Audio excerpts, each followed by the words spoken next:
Hey everybody, Rob here at etrailer.com. Today we're going to be taking a look at the Kodiak Disc Brake Kit, and we're also going to show you how to get them installed on your trailer.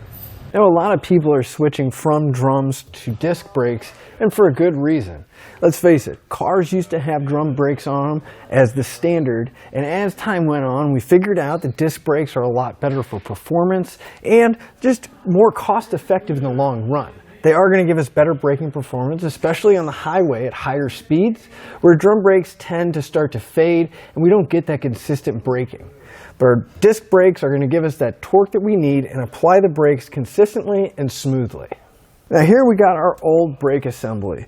Now part of the reason why disc brakes are more cost effective is because look at how many moving parts we have. We have the wheel cylinder plus all the springs and hardware, and both shoes have to move in order to apply the brakes.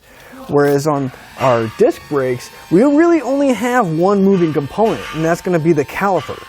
The piston's going to apply pressure, which is going to cause the caliper to slide, and the brake pads are going to grab onto the disc.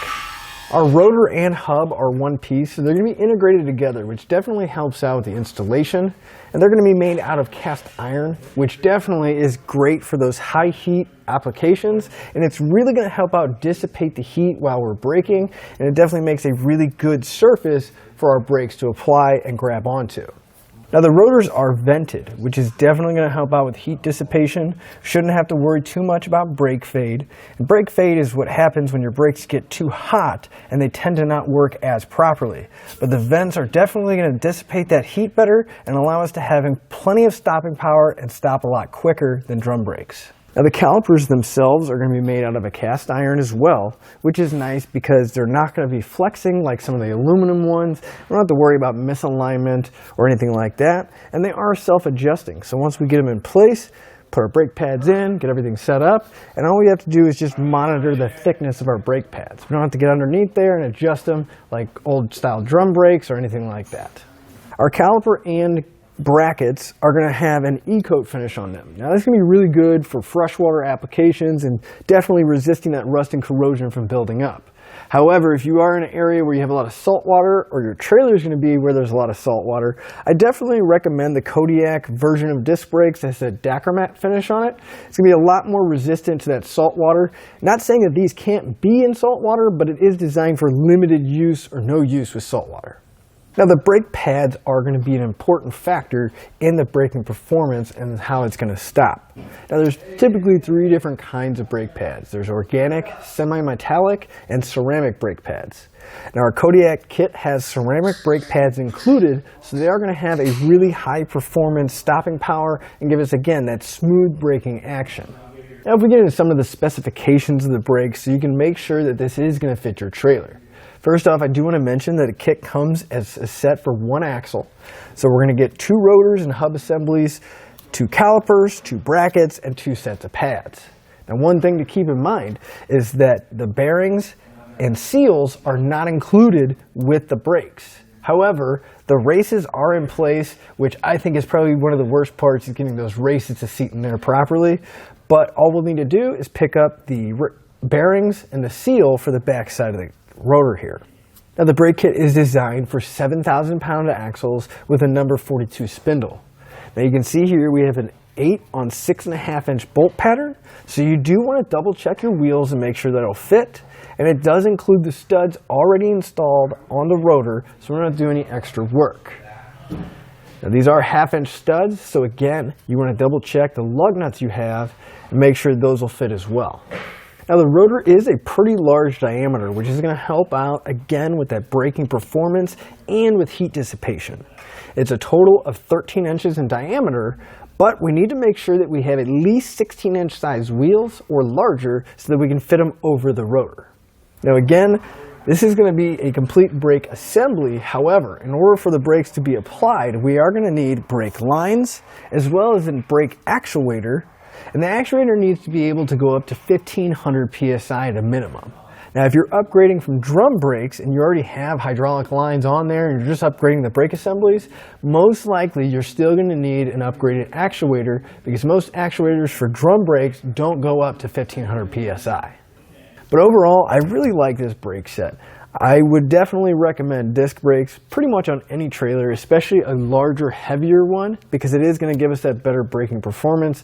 And again, in cars, we've seen them go from drum brakes to disc brakes for good reason. We know that drum brakes don't perform as well as disc brakes do. Now, getting them installed is going to be a really simple, straightforward process.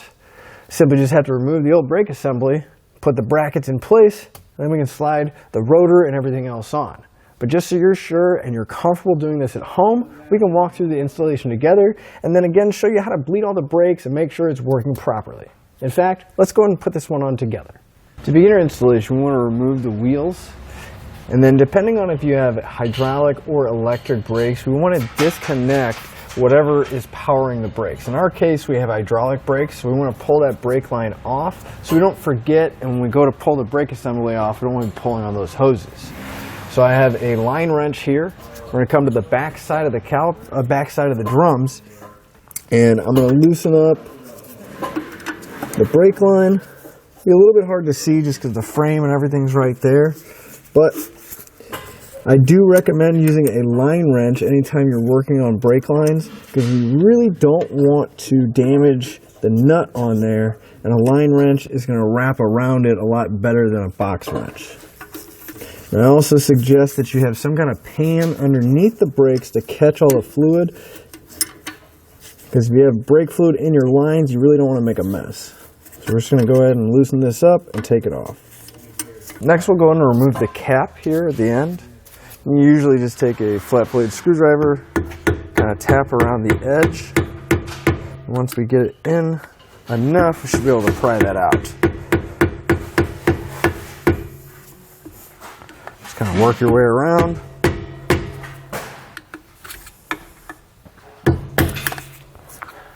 And once you have the cap removed, we'll pull the retaining pin, nut, or whatever is there. We'll pull that out.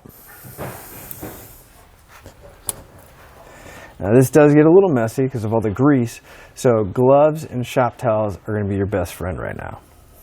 You do want to make sure you hold on to the hardware, so I'm just going to set mine on this towel here so I can keep track of it and not have to worry about it getting contaminated. Now I'm going to grab a large pair of channel locks, pliers or something, and we want to loosen this nut up. You may be able to take it off by hand, but if not, grab a pair of pliers. Just want to unthread this.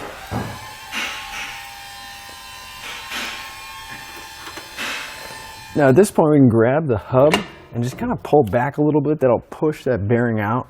Should be able to grab it, grab that retaining plate, grab the outer bearing. And again, we'll set it down, make sure we hold on to these pieces. We can grab the hub and drum and just pull it straight off. Now at this point I always like to clean off the spindle, just because we're going to be working in this area and it's a lot easier to just wipe it down so we don't have to worry about getting grease all over our tools or our hands. You can also take time to just kind of inspect the spindle, make sure there's no gouges or any really rough spots on there. Now our brake assembly is going to be held on by 5 nuts. I'm going to take a 9/16 socket, loosen them up, and remove them all.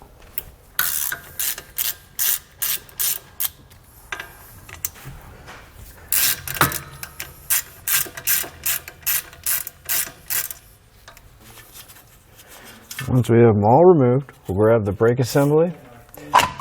You may have to work it a little bit, probably pretty tight.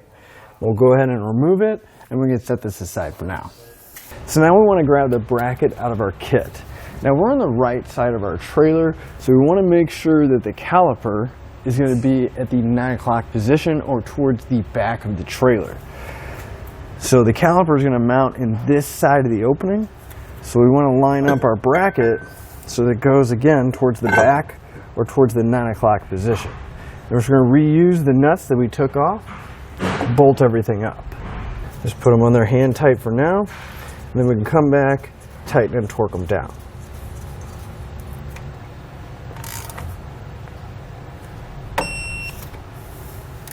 At this point we want to grab our rotor and hub assembly. We want to grab the bearings and seal as well. Now I'm going to show you a couple different ways of how you can get your bearings packed to make sure they're full of grease. The first one is using a bearing packer like we have here. Now if you don't have one of these, we do sell them here at etrailer.com, and they're really easy to use. We'll just take the tops off, drop our bearing down there. I want to take the section that has the grease fitting on there, we'll drop it down. We want to thread it on there. You kind of feel a little bit of tension once it meets. Then we can grab a grease gun full of the appropriate grease. We're going to put it right onto the Zerk. I'm just going to fill it up until it starts coming out through the top.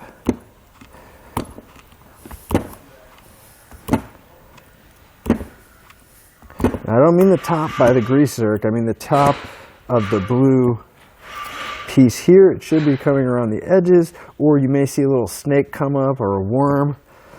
That's how you know it's going to be full.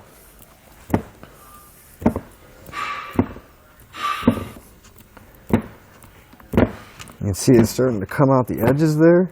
Just put a little bit more in, make sure it really got it in there. Pull the grease gun out.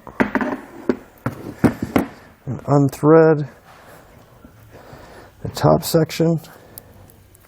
Maybe a little bit of pressure on there just because the grease kind of creates a bit of a vacuum.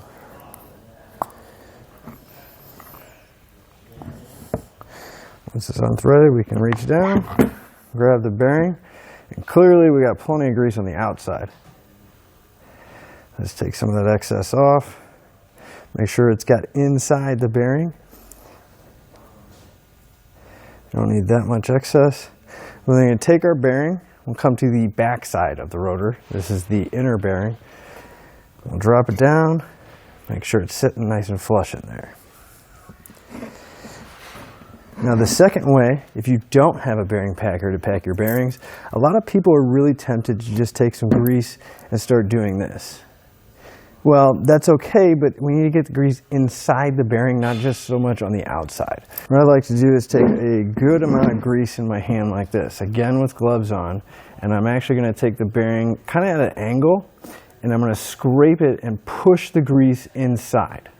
Again, we don't really need to get it around the edges, we need to get inside the bearing. So again, I'll just kind of work my way around, scraping it, pushing it in as I go, until I feel like it's greased all the way. And then for this outer bearing, right now we're just going to set it down, try to keep it on a clean towel so we don't have any contaminants in the grease. But again, this is not really going to get a whole lot of grease in there, just wiping it on the outside. Try to come from that little lip right there where it separates between the roller and the casing, and really just kind of push it in there, going all around the edge. And so you can see the grease is actually on the inside of the bearing, not just the outside. So now that we got our inner bearing in place, we need to get our seal in place. Now this is just going to go right on the back, right on top of that inner bearing on the back side. But before I put it in place, you'll kind of notice there's a little chamfer on this lip here. We need to make sure the seal is all the way seated so this part is flush on the bottom of the chamfer. So I'm going to put my seal in, try to get it as close as I can to level. Just loosely putting it in place. Now, if you have a seal driver this big, that'd be great to use it, but I have an 1 7/8" socket. I'm just going to use that to place on top of my seal, and then gently tap it with a hammer to get in place.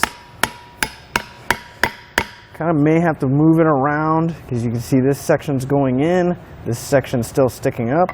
So you do want to be careful not to drive it in too crooked, because if it does go too far, chances are we're going to get it damaged trying to get it out and reset it. So you kind of want to take your time, give it a few taps, kind of check, feel where it needs to go down, and move the socket and hammer accordingly. You can see it's almost there, but there's just a few little spots that kind of need to go down. So this is where we really need to be careful not to hit it too hard, damage the seal, or push it down too far.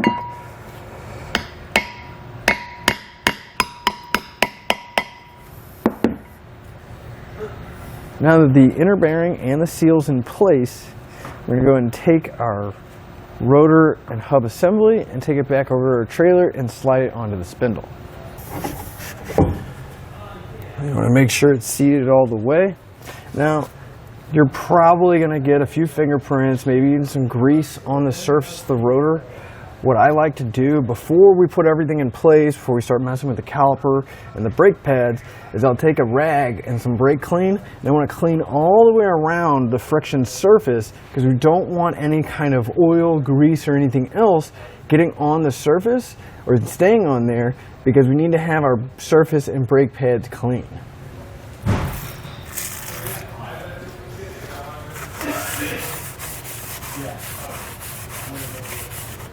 Now we can slide our outer bearing in place.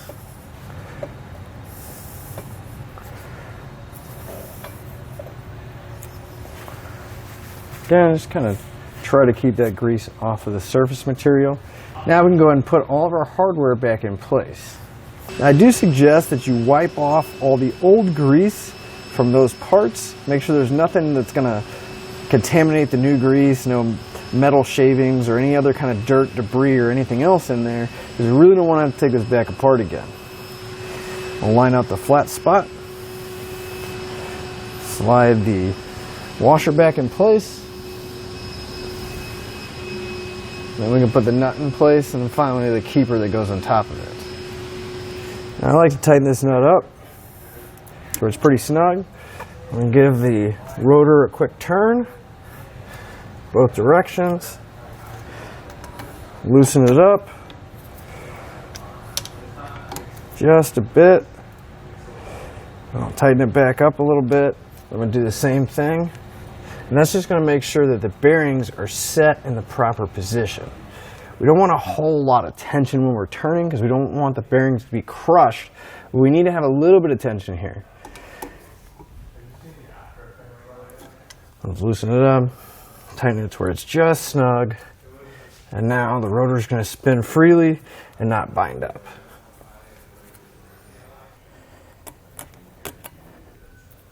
Now that our bearing's packed, everything's greased up, tightened up, we can put the cap back in place. Now a lot of times people kind of go a little crazy. As you can see, I've already got some hammer marks on here. It doesn't take a whole lot of pressure. It's really more about just lining this up and gently tapping it in place. Now I'm using a rubber mallet, so hopefully it won't cause any damage. But it's really just about getting that lined up and hitting it to where the cap is going to go straight in, rather than trying to get it to go in at an angle, because it will cause it to bind up, because these are extremely tight fit. There's not a whole lot of tolerance, so we need to make sure when you put it on, you go straight in. So at this point, we want to grab our calipers with the pads. Now, for whatever reason, if this pad came out, it's sitting in your brake caliper like this little tab here goes inside that ring.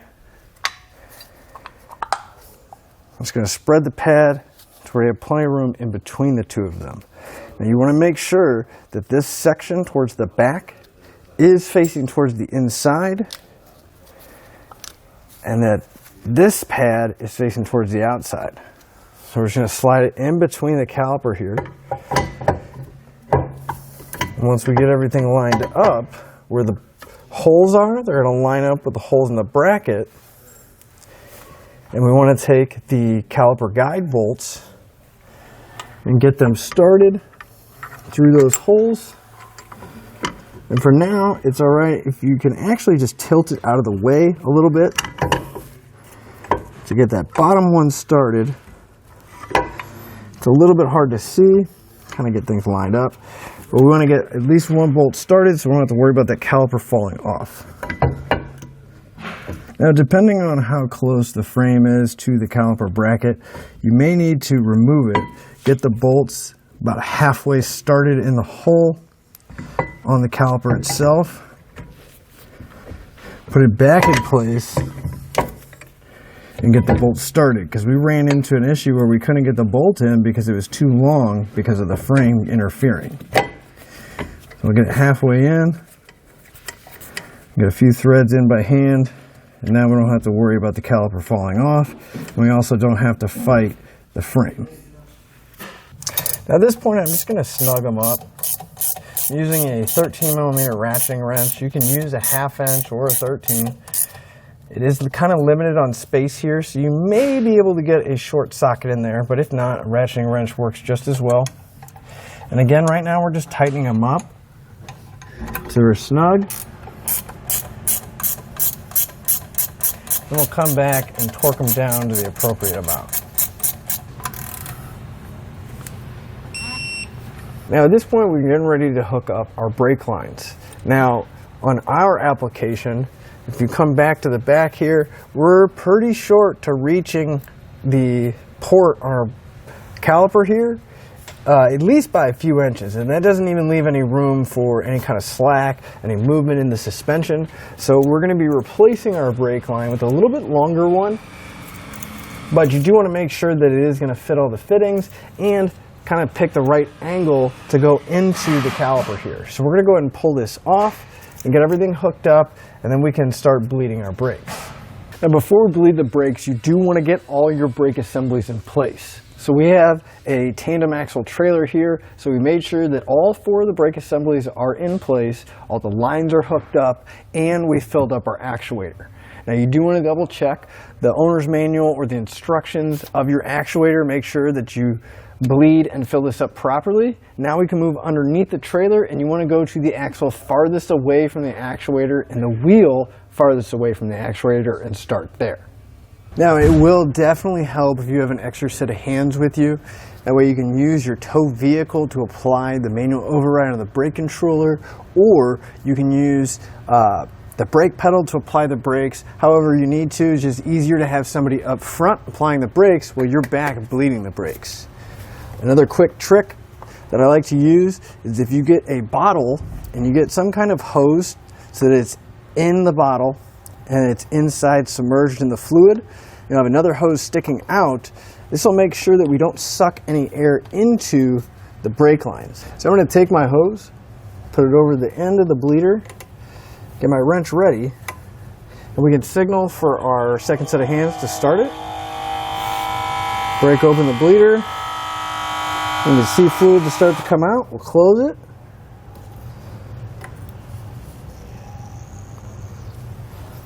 Make sure all that fluid goes down into the bottle.